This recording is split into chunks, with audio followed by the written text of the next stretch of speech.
Assalamualaikum warahmatullahi wabarakatuh. Waalaikumsalam Perkenalkan, wabarakatuh. perkenalkan kami dari kelompok 14 yang meranggotakan saya, Afi Syahrin Muksin, NIM 1704030008. Saya Kalisa Humaira, NIM 1704030021.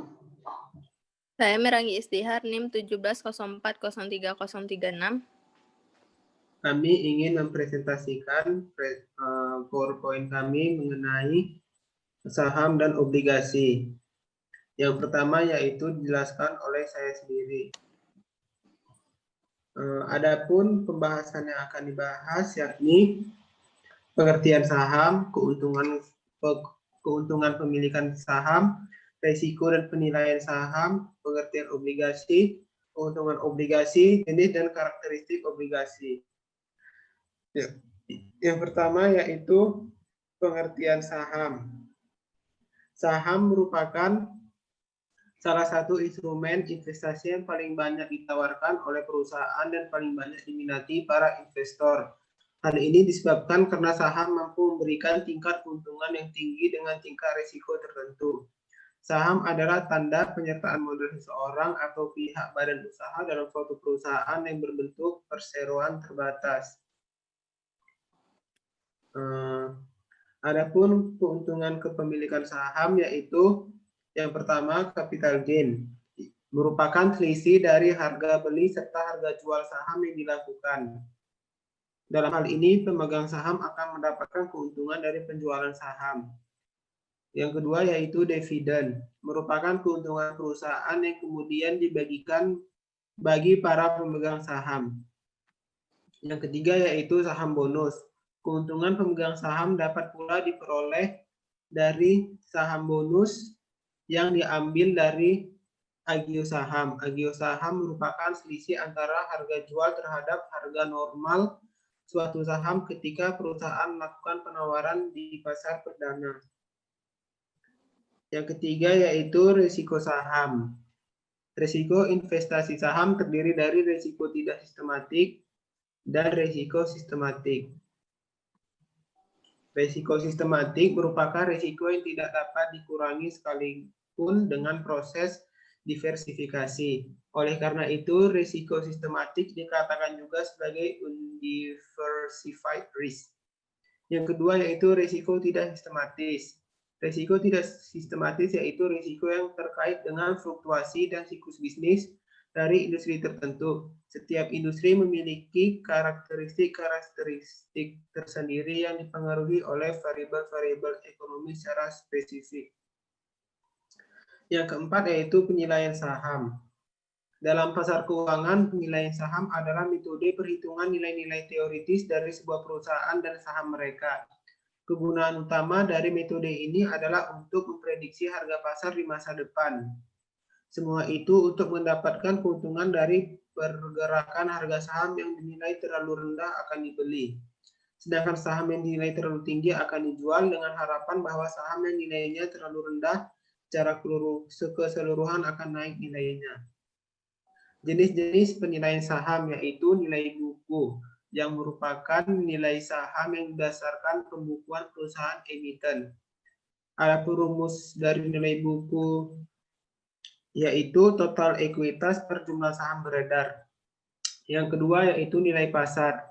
Harga dari saham di pasar pada saat tertentu yang ditentukan pelaku pasar. Nilai pasar ini ditentukan oleh permintaan dan penawaran saham yang bersangkutan di pasar bursa. Kemudian nilai intrinsik, nilai saham yang menentukan harga wajar suatu saham agar saham tersebut mencerminkan nilai saham yang sebenarnya sehingga tidak terlalu mahal. Dua, analisis yang digunakan untuk menentukan nilai sebenarnya saham yaitu fundamental security analysis atau company analysis. Analisis harga saham yang berdasarkan pada data yang berasal dari keuangan perusahaan. Misalnya laba, dividen, penjualan. Yang kedua yaitu technical analysis. Analisis harga saham dengan menggunakan data pasar dari saham. Misal harga saham, volume transaksi.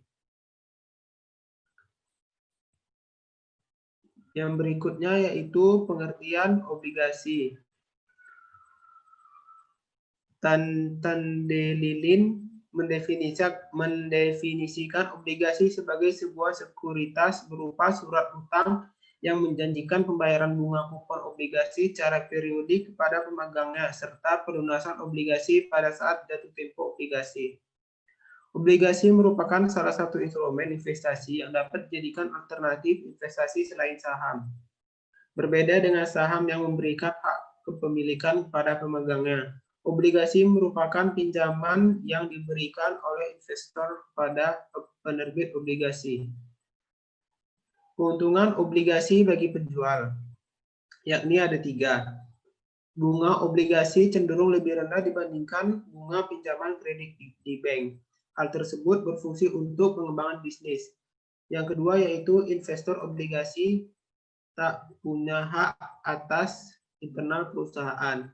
Hal tersebut berbeda dengan investor saham yang memiliki kepemilikan atas perusahaan. Yang ketiga yaitu penjualan obligasi lebih mudah.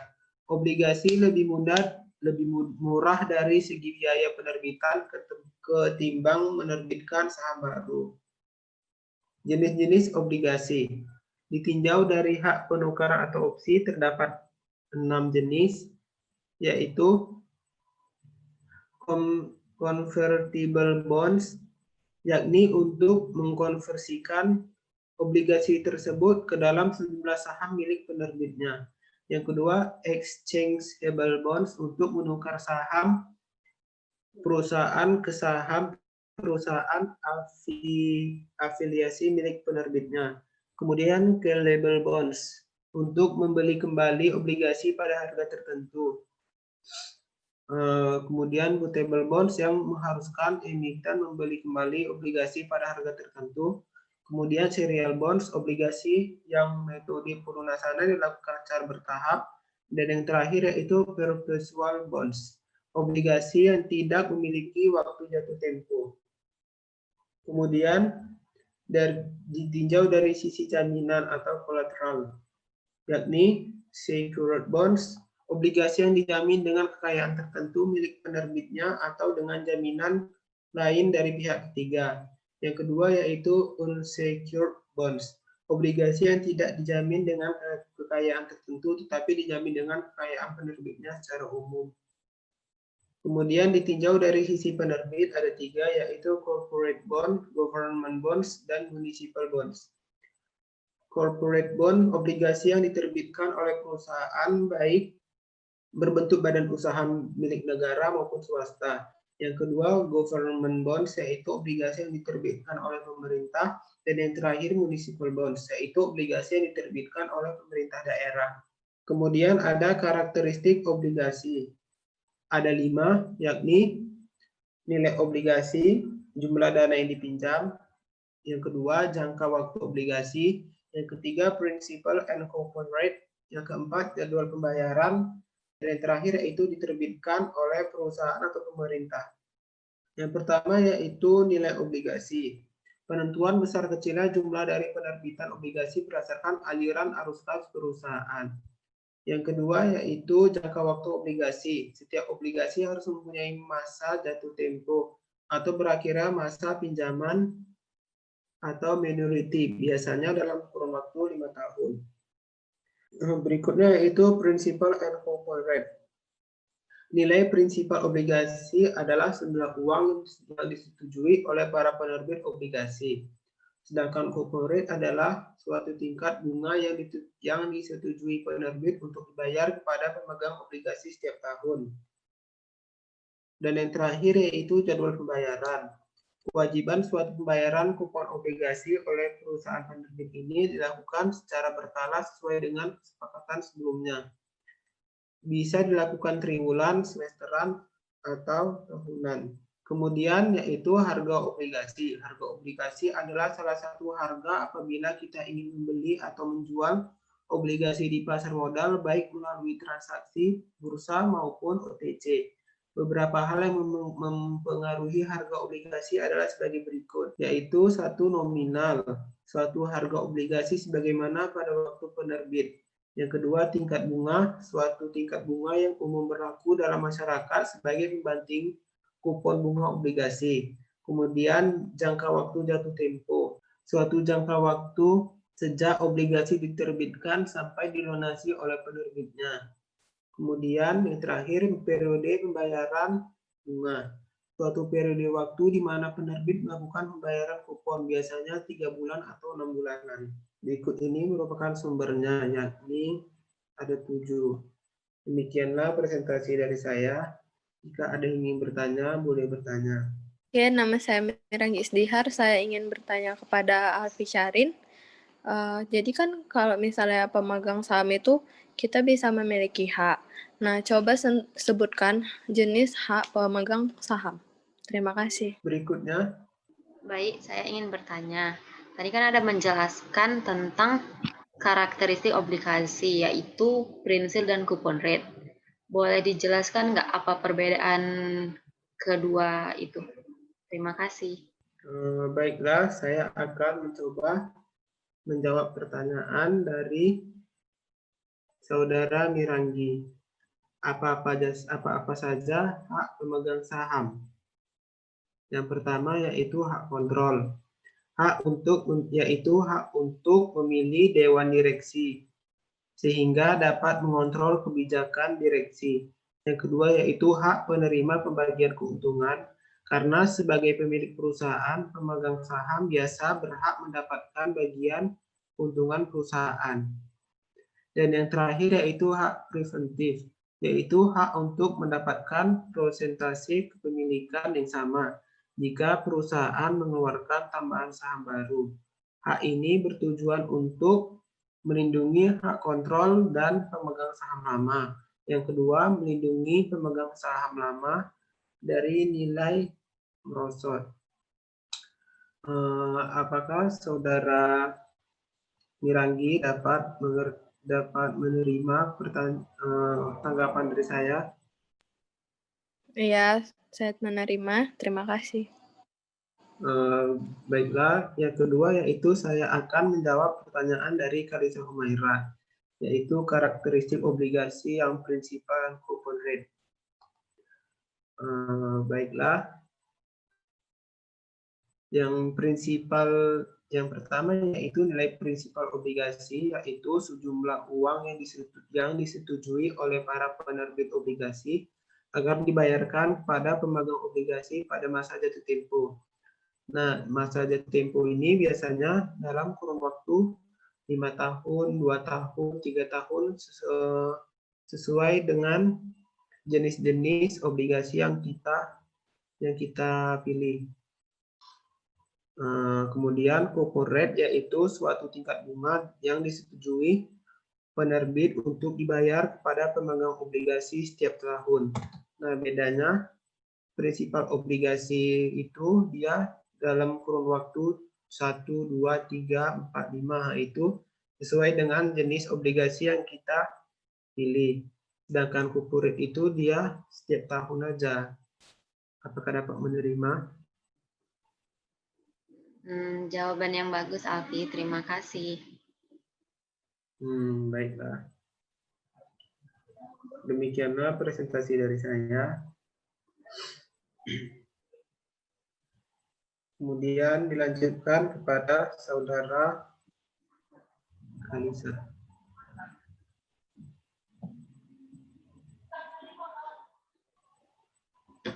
Baiklah, saya Kalisa Humaira akan melanjutkan presentasi mengenai saham dan obligasi.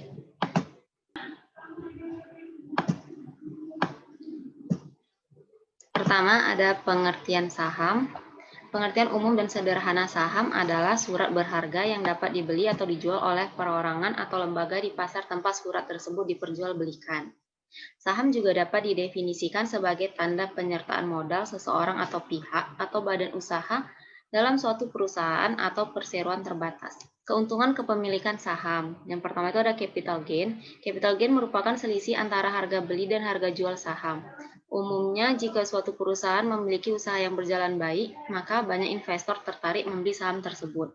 Dengan demikian, terdapat permintaan lebih besar terhadap saham tersebut, sehingga mengakibatkan harganya naik. maka pemilik saham perusahaan tersebut akan diuntungkan oleh kenaikan harga saham. Yang kedua ada dividen. Dividen adalah semacam pembagian keuntungan yang diberikan suatu perusahaan kepada para pemegang sahamnya. Besarnya dividen bervariasi tergantung besarnya pendapatan perusahaan tersebut. Dividen dibagikan setelah adanya persetujuan pemegang saham dalam RUPS atau Rapat Umum Pemegang Saham. Risiko saham. Pertama, tidak mendapatkan dividen. Kerugian perusahaan tidak akan dibagikan kepada pemegang saham seperti halnya dividen. Namun kerugian akan menggerus modal yang akhirnya berdampak buruk pada kondisi keuangan perusahaan, sehingga kemungkinan dividen tidak akan dibagikan. Kedua, potensi loss dari selisih rugi antara harga jual dan beli. Ada kemungkinan harga saham akan turun karena performa bisnis perusahaan tidak baik. Ketika kita menjual sebuah saham karena performa bisnisnya yang jelek di harga lebih rendah dibanding harga pembelian saham itu sebenarnya. Inilah yang disebut dengan loss. Ketiga, perusahaan bangkrut dan menerima hasil pembagian likuidasi terakhir kali. Jika suatu perusahaan mengalami rugi dari waktu ke waktu, ada kemungkinan perusahaan tersebut akan bangkrut. Kebangkrutan adalah risiko terburuk bagi pemegang saham. Karena sebagai pemilik pemegang saham memiliki hak paling akhir setelah perusahaan dilikuidasi dan hasilnya dipakai untuk membayar pajak, hak gaji karyawan, dan utang. Penilaian saham. Yang pertama itu nilai buku. Nilai buku ialah nilai aset yang tersisa setelah dikurangi kewajiban perusahaan jika dibagikan. Nilai buku hanya mencerminkan beberapa besar jaminan atau seberapa besar aktiva bersih untuk saham yang dimiliki investor. Yang kedua, ada nilai pasar. Nilai pasar merupakan harga yang dibentuk oleh permintaan dan penawaran saham di pasar modal atau disebut juga dengan harga pasar sekunder. Nilai pasar tidak lagi dipengaruhi oleh emiten atau pihak pinjaman emisi, sehingga boleh jadi harga inilah yang sebenarnya mewakili nilai suatu perusahaan. Yang ketiga ada nilai intrinsik. Nilai intrinsik adalah nilai saham yang menentukan harga wajar suatu saham agar saham tersebut mencerminkan nilai saham yang sebenarnya sehingga tidak terlalu mahal. Perhitungan nilai intrinsik ini adalah mencari nilai sekarang dari semua aliran kas di masa mendatang, baik yang berasal dari dividen maupun capital gain. Selanjutnya, ada pengertian obligasi. Obligasi adalah efek utang pendapatan tetap di mana penerbit atau emiten setuju untuk membayar sejumlah bunga tetap untuk jangka waktu tertentu dan akan membayar kembali jumlah pokoknya pada saat jatuh tempo.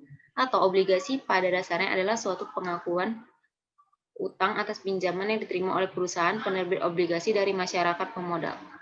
Selanjutnya ada keuntungan obligasi bagi penerbit. Yang pertama itu ada investor pemegang obligasi hanya mempunyai hak atas bunga atau kupon. Kedua, obligasi lebih mudah dari segi biaya penerbitan daripada menerbitkan saham baru. Ketiga, investor obligasi tidak mempunyai hak atas internal perusahaan. Hal tersebut berbeda dari investor saham yang memiliki kepemilikan atas perusahaan. Yang keempat, bunga obligasi cenderung lebih rendah dibandingkan bunga pinjaman kredit di bank. Selanjutnya ada keuntungan obligasi bagi pembeli. Pertama, mendapatkan kupon atau nisbah secara periodik dari efek bersifat utang yang dibeli. Tingkat kupon atau nisbah lebih tinggi dari bunga Bank Indonesia atau BI Rate. Kedua, memperoleh capital gain atau keuntungan dari penjualan aset modal yang harganya lebih tinggi. Ketiga, banyak pilihan seri efek bersifat utang yang bisa dipilih investor di pasar sekunder atau efek yang dijual lagi oleh investor di Bursa Efek Indonesia. Keempat, aman karena tercantum di Undang-Undang Nomor 24 Tahun 2002 tentang Surat Utang Negara atau Undang-Undang Nomor 24 Tahun 2008 tentang Surat Berharga Syariah Negara. Yang kelima, kupon obligasi memiliki nilai yang lebih tinggi daripada keuntungan bunga deposito. Dan yang keenam, surat utang bisa dijadikan sebagai jaminan dan agunan. Selanjutnya ada jenis-jenis obligasi berdasarkan penerbit. Yang pertama itu ada obligasi korporasi, yaitu obligasi yang diterbitkan oleh perusahaan, baik yang berbentuk BUMN maupun swasta. Kedua ada obligasi pemerintahan, yaitu obligasi yang diterbitkan oleh pemerintah Indonesia. Yang ketiga ada obligasi retail, yaitu obligasi yang diterbitkan oleh pemerintah yang dijual kepada individu atau perseorangan melalui agen penjual yang ditunjuk oleh pemerintah. Selanjutnya ada jenis-jenis obligasi yang berdasarkan tingkat bunga. Yang pertama itu ada obligasi dengan bunga tetap atau fixed rate bond, yaitu bunga pada obligasi ditetapkan pada awal penjualan obligasi tidak berubah sampai dengan jatuh tempo. Yang kedua ada obligasi bunga mengembang atau floating rate bond, yaitu bunga pada obligasi ditetapkan pada waktu pertama kali untuk kupon pertama, sedangkan waktu jatuh tempo kupon pertama akan ditentukan tingkat bunga untuk kupon berikutnya. Dan yang ketiga ada obligasi dengan bunga campuran atau mixed rate bond, yaitu campuran obligasi bunga tetap dan bunga mengembang. Selanjutnya ada jenis-jenis obligasi berdasarkan sistem pembayaran bunga. Itu terbagi dua. Yang pertama ada obligasi kupon, yaitu obligasi yang bunganya dibayarkan secara periodik Ada yang setiap triwulan, semesteran, atau tahunan. Dan yang kedua itu obligasi tanpa kupon, yaitu obligasi yang tidak mempunyai kupon sehingga investor tidak akan menerima bunga secara periode, tetapi bunga langsung sekaligus dibayarkan pada saat pembelian. Karakteristik obligasi. Yang pertama, mempunyai klaim terhadap aset dan pendapatan perusahaan. Yang kedua, mempunyai nilai nominal yang tertera dalam lembar obligasi. Yang ketiga, selalu disertai dengan kupon dengan tingkat suku bunga tertentu. Yang keempat, memiliki masa jatuh tempo. Yang kelima, mempunyai identur atau kontrak antara pihak penerbit obligasi dengan wakil pemegang obligasi yang berisi hak dan kewajiban penerbit dan pemegang obligasi. Dan yang terakhir atau yang keenam, mempunyai peringkat yang mencerminkan risiko yang terkandung dari obligasi. Harga obligasi. Sebagai sebuah produk investasi, obligasi memiliki harga. Harga tersebut dapat berubah, naik, atau turun karena berbagai faktor. Salah satu faktor yang mempengaruhi harga tersebut adalah suku bunga. Apabila suku bunga meningkat, maka harga obligasi akan turun. Begitu pula sebaliknya. Sejalan dengan hal tersebut, apabila harga obligasi turun, maka yield obligasi akan meningkat. Dan berikut adalah referensi yang saya gunakan dalam menyusun PowerPoint tentang saham dan obligasi. Yang pertama itu ada Gatot Suprono, transaksi bisnis saham dan penyelesaian sengketa melalui pengadilan. Dan yang kedua ada Aziz Musudalipa dan kawan-kawan, manajemen investasi fundamental, teknikal, perilaku investor dan return saham. Demikianlah presentasi tentang saham dan obligasi. Jika teman-teman ada yang ingin bertanya, dipersilakan untuk bertanya. Baik, Kak Lisa, saya ingin bertanya. Coba Kak Lisa sebutkan indikator penting dalam saham. Terima kasih. Baik, saya akan mencoba menjawab pertanyaan dari saudari Miranggi. Jadi ada beberapa indikator penting yang perlu diketahui dalam saham, yaitu yang pertama itu earning per share atau EPS, yaitu rasio total pendapatan yang telah dibagi dengan total saham investor. Yang kedua ada price atau earning ratio, yaitu rasio yang dibayarkan per rupiah pendapatan perusahaan. Jika price atau earning ratio saham di suatu perusahaan punya nilai yang tinggi, maka berarti prospek saham akan bagus ke depannya. Namun sebaliknya, jika nilai rendah, maka ada kedua kemungkinan perusahaan sedang dalam masalah atau harganya yang terlalu tinggi. Dan yang terakhir itu ada price atau book ratio, yaitu indikator yang didapat dengan membagi harga saham dengan nilai book dari saham tersebut. Nilai book atau buku itu sendiri adalah nilai dari ekuitas dibagi dengan jumlah saham yang ada. Bagaimana saudari Miranggi, apakah dapat dimengerti? Ya, saya dapat mengerti. Terima kasih, Kak Lisa. Terima kasih. Selanjutnya kepada saudara Afifawat, dipersilakan jika ada yang ingin ditanyakan. Baiklah, saya ingin bertanya apa saja faktor mempengaruhi saham. Baiklah, saya akan menjawab pertanyaan dari saudara Afifawat. Apa saja faktor mempengaruhi saham? Jadi dari buku yang diterbitkan oleh Bursa Efek Indonesia, ada dua faktor yang mempengaruhi pergerakan harga saham, yaitu faktor fundamental dan teknikal. Yang dimaksud dengan faktor fundamental adalah ketika harga saham dipengaruhi oleh keadaan ekonomi dan industri, juga perusahaan terkait yang menerbitkan saham. Sementara itu, faktor teknikal adalah situasi yang datang dari pasarnya, seperti pergerakan jumlah saham yang diperdagangkan. Bagaimana saudara Afifawat? Apakah dapat dimengerti? Sudah dimengerti. Baiklah, demikianlah presentasi dari saya. Selanjutnya akan dilanjutkan oleh teman kami, Miranggi Isdihar. Baik, saya akan melanjutkan presentasi. Jadi saya akan menjelaskan mengenai saham dan obligasi. Pasar modal atau yang biasa disebut bursa efek adalah pihak yang menyelenggarakan dan menyediakan sistem atau sarana untuk mempertemukan penawaran jual beli dan beli efek pihak-pihak lain dengan tujuan memperdagangkan efek di antara mereka. Investasi. Investasi adalah suatu aktiva yang digunakan perusahaan untuk pertumbuhan kekayaan melalui distribusi hasil investasi seperti bunga, royalti, dividen, dan uang sewa untuk apresiasi nilai investasi atau untuk manfaat lain bagi perusahaan yang berinvestasi seperti manfaat yang diperoleh melalui hubungan perdagangan. Jenis investasi ada dua, yaitu investasi langsung dan investasi tidak langsung. Tujuan investasi adalah untuk memperoleh pendapatan tetap tiap periode, untuk membentuk dana khusus, untuk mengontrol perusahaan lain, untuk menjamin tersedianya bahan baku, dan untuk mengurangi persaingan antar perusahaan sejenis. Nah, saham. Saham merupakan tanda penyertaan modal pada suatu perseroan terbatas. Investasi dalam bentuk saham atau biasa disebut investasi saham merupakan pembelian atau penyertaan kepemilikan saham perusahaan lain dengan tujuan untuk mendapatkan keuntungan dan yang lainnya. Jenis saham ada dua, yaitu saham biasa atau common stock, yaitu sertifikat atau piagam yang memiliki fungsi sebagai bukti pemilikan suatu perusahaan dengan berbagai aspek-aspek penting bagi perusahaan. Yang kedua adalah saham preferen, yaitu preference stock, merupakan saham yang pemiliknya akan memiliki hak lebih dibanding hak pemilik saham biasa. Keuntungan memiliki saham yaitu yang pertama adalah dividen, pembagian laba yang akan diberikan perusahaan kepada para pemegang saham. Yang kedua adalah kenaikan harga saham, yaitu keuntungan yang diberikan oleh perusahaan kepada pemegang saham dari hasil selisih harga beli dan harga jual saham. Kemudian ada HRUPS, yaitu dapat mengikuti rapat untuk perkembangan saham ke depannya. Selanjutnya ada keuntungan yang besar, pemilik saham membeli dengan harga yang rendah, namun keuntungan yang didapat cukup besar. Lalu adalah fleksibel dalam melakukan investasi. Aktivitas ini fleksibel karena dapat melakukannya sambil melakukan aktivitas lain. Kemudian ada pajak relatif kecil. Presentasi pajak hanya 0,1% dari keuntungan yang dimiliki. Dan yang terakhir adalah aman dan transparan karena aktivitas jual dan belinya dilakukan dalam satu ruang lingkup saja, yaitu bursa efek. Resiko saham ada dua. Yang pertama adalah capital loss, yaitu resiko yang mungkin dialami dari investasi, yaitu terjadinya ketika harga jual lebih rendah dibandingkan harga beli. Yang kemudian adalah suspend, yaitu resiko yang ada dalam investasi saham, yaitu diberhentikannya perdagangan oleh bursa efek. Kemudian adalah penilaian saham. Penilaian saham adalah metode penghitungan nilai-nilai teoritis dari sebuah perusahaan dan saham mereka. Kegunaan utama dari metode ini adalah untuk memprediksi harga pasar di masa depan. Nilai buku. Nilai buku merupakan nilai yang dihitung berdasarkan pembukuan perusahaan penerbit.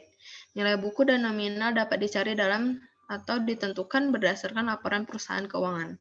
Nilai pasar merupakan nilai saham di pasar. Nilai pasar dapat dilihat pada harga saham di bursa efek. Kemudian ada nilai intrinsik atau teoritis saham yang merupakan nilai saham sebenarnya atau yang seharusnya terjadi. Nilai buku ini dapat dikatakan sebagai nilai nominal, yaitu nilai yang ditetapkan oleh emiten. Seperti contohnya adalah AIGO saham. Selisih harga yang diperoleh dari yang dibayarkan investor kepada emiten dikurangi harga nominalnya. Kemudian ada nilai modal disetor, yaitu istilah total yang dibayarkan oleh pemegang saham kepada perusahaan emiten, yaitu jumlah nilai nominal ditambah AIGO saham. Laba ditahan ialah laba yang tidak dibagikan kepada pemegang saham dan diinvestasikan kembali. Nilai pasar. Nilai pasar merupakan harga yang dibentuk oleh permintaan dan penawaran saham di pasar modal atau disebut dengan harga pasar sekunder. Nilai pasar tidak lagi dipengaruhi oleh emiten atau pihak pinjaman emisi, sehingga boleh jadi harga inilah yang sebenarnya mewakili nilai suatu perusahaan. Kemudian adalah nilai intrinsik, yaitu pendekatan dalam penentuan nilai saham berdasarkan analisis fundamental, yaitu pendekatan nilai sekarang atau present value. Dalam pendekatan ini, perhitungan nilai saham dilakukan dengan menghitung nilai sekarang yang semua aliran kas saham yang diharapkan di masa datang dengan tingkat diskonto sebesar tingkat return yang disyaratkan investor. Ada dua pendekatan dalam penentuan nilai intrinsik saham berdasarkan analisis fundamental, yaitu pendekatan nilai sekarang dan pendekatan rasio harga terhadap earning. Obligasi. Obligasi adalah hutang atau utang jangka panjang secara tertulis dalam kontrak surat obligasi yang dilakukan oleh pihak berhutang yang wajib membayar hutangnya disertai bunga, dan pihak menerima pembayaran atau piutang yang dimiliki beserta bunga yang pada umumnya tanpa menjaminkan suatu aktiva. Obligasi ketika pertama kali dijual dengan nilai per value. Keuntungan obligasi bagi penjual yaitu, yang pertama adalah investor pemegang obligasi hanya mempunyai hak atas bunga atau kupon. Yang kedua adalah harga obligasi lebih murah. Yang ketiga adalah bunga obligasi yang lebih rendah. Keuntungan obligasi bagi pembeli ada 6. Yang pertama adalah memberikan pendapatan tetap. Yang kedua dapat memperjualbelikan obligasi yang dimiliki. Yang ketiga mendapatkan capital gain. saat menjual obligasi kepada investor umum. Yang keempat, pasti dibayarkan kembali dan ditambah dengan return atau kupon. Yang kelima, keuntungan kupon obligasi lebih tinggi daripada keuntungan bunga deposito. Yang keenam, dapat dijadikan sebagai jaminan atau agunan. Jenis obligasi berdasarkan penerbit ada 3, yaitu obligasi pemerintah, yaitu surat utang yang dikeluarkan oleh negara. Yang kedua adalah obligasi korporasi, adalah surat utang yang diterbitkan oleh perusahaan tertentu baik BUMN maupun swasta dengan jangka waktu 1 tahun. Yang ketiga adalah obligasi munisipal, yaitu diterbitkan oleh pemerintah daerah guna membiayai proyek-proyek daerah.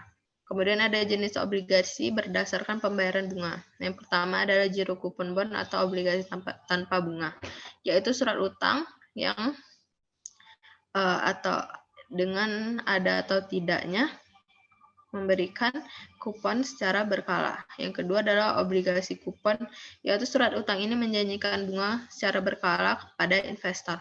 Yang ketiga adalah obligasi kupon tetap, adalah yang menawarkan tingkat suku bunga tetap kepada investor sampai jatuh tempo surat utang tiba. Yang keempat adalah obligasi kupon mengambang, yaitu jenis obligasi yang menawarkan kupon yang bisa berubah besarannya mengikuti indeks pasar uang. Kemudian ada jenis obligasi berdasarkan nominal, yaitu yang pertama adalah obligasi konvensional, yaitu obligasi yang memiliki nominal satuan yang besar, kurang lebih 1 miliar per lot. Kemudian ada obligasi retail, yaitu surat utang mempunyai nilai nominal kecil, misalnya 1 juta rupiah. Selanjutnya ada jenis obligasi berdasarkan penukaran. Yang pertama adalah convertible bond, yaitu obligasi konversi yang memungkinkan bagi pemegang surat utang untuk mengkonversi menjadi saham perusahaan. Yang kedua adalah obligasi tukar atau exchangeable bond. Pemegang surat utang bisa mengubah obligasi menjadi saham afiliasi penerbitnya. Yang ketiga adalah obligasi opsi beli. Pada obligasi jenis ini, penerbit surat utang boleh membeli kembali obligasi dari pemegang surat dengan harga yang disepakati. Yang keempat adalah putable bond, yaitu jenis obligasi beli. Emiten memiliki opsi untuk membeli kembali surat utang di putable bond. Kemudian ada jenis obligasi berdasarkan imbal hasil. Yang pertama adalah obligasi konvensional, yaitu surat berharga yang diterbitkan oleh pihak tertentu mendapatkan pinjaman sebagai tambahan modal dengan perjanjian memberikan bunga kepada pihak investor dalam waktu tertentu. Yang kedua adalah obligasi syariah atau yang dikenal dengan nama suku, yang memberikan imbal hasil berupa uang sewa yang perhitungannya berdasarkan prinsip syariah Islam yang tidak mengandung unsur riba. Karakteristik obligasi ada 6. Yang pertama adalah obligasi mempunyai klaim terhadap aset dan pendapatan perusahaan. Yang kedua adalah memiliki nominal yang tertera dalam lembar obligasi. Yang ketiga adalah penerbit obligasi selalu disertai dengan kupon dan memiliki suku bunga tertentu. Yang keempat, obligasi memiliki masa jatuh tempo. Yang kelima, obligasi mempunyai indentur, yaitu kontrak antar pihak penerbit obligasi dengan wakil pemegang obligasi. Dan yang terakhir adalah instrumen investasi ini memiliki peringkat. Harga obligasi. Harga obligasi bergerak dengan arah yang berlawanan dibandingkan suku bunga dan imbal hasil obligasi. Dalam hubungannya dengan sejumlah konsep tersebut, apabila suku bunga meningkat, maka harga obligasi akan menurun. Begitu pula sebaliknya. Nah, berikut daftar pustaka yang saya gunakan. Terima kasih. Baik, sekian presentasi dari saya. Apakah ada yang ingin bertanya? Baik, saya ingin bertanya kepada Saudari Miranggi. Coba sebutkan Ya. Membuat analisa fundamental saham yang harus kita perhatikan. Terima kasih. Baik, Kalisa Maira, saya akan menjawab pertanyaan Kalisa. Nah, hal pokok dalam analisa fundamental yang harus Anda ketahui adalah pertama, memilih perusahaan yang bagus dan solid. Kemudian caranya itu dengan melihat prospek yang ada di masa depan dan pengalamannya di masa lalu. Kemudian melihat harga yang pantas, harga saham yang pantas, tidak terlalu tinggi. Kemudian adalah menguasai laporan keuangan agar lebih memahami keuntungan dan kerugian dalam melakukan saham. Kemudian memiliki informasi yang valid dan jelas. Jangan menerima informasi yang tidak benar. Kemudian menyiapkan mental untuk keuntungan di masa depan ataupun kemungkinan kerugian yang akan terjadi. Terima kasih. Apakah bisa diterima? Terima kasih atas jawabannya, Miranggi. Ya, terima kasih. Kemudian, apakah ada lagi yang ingin bertanya pada Saudara Alfi? Baiklah, saya ingin bertanya. Ya, silakan. Tentukan langkah mendapatkan manfaat maks dalam investasi obligasi. Dan dalam aplikasi dalam sehari-hari itu bagaimana? Terima kasih. Baik, sangat bagus pertanyaannya. Jadi kalau misalnya ingin mendapatkan manfaat yang maksimal dari obligasi, yaitu yang pertama adalah memilih waktu yang tepat untuk bertransaksi. Jadi misalnya kamu membeli obligasi seharga 5 juta, kemudian kamu dapat menjualnya ketika kenaikan itu setara dengan 100%. Nah, itu keuntungan kamu akan berlipat ganda. Kemudian kamu dapat mengikuti rate suku bunga. Jadi kalau misalnya, tadi kan ada saya jelaskan kalau suku bunga naik, maka harga obligasi turun. Untuk itu, kamu bisa bertransaksi pada pasar sekunder, sehingga ketika suku bunga rendah, maka harga obligasi akan naik. Yang selanjutnya adalah memilih penerbit terpercaya. Biasanya itu dikeluarkan oleh negara seperti obligasi negara retail atau obligasi syariah.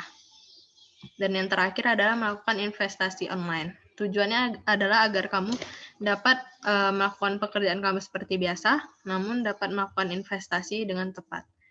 Baik, sekian presentasi dari kelompok kami. Terima kasih.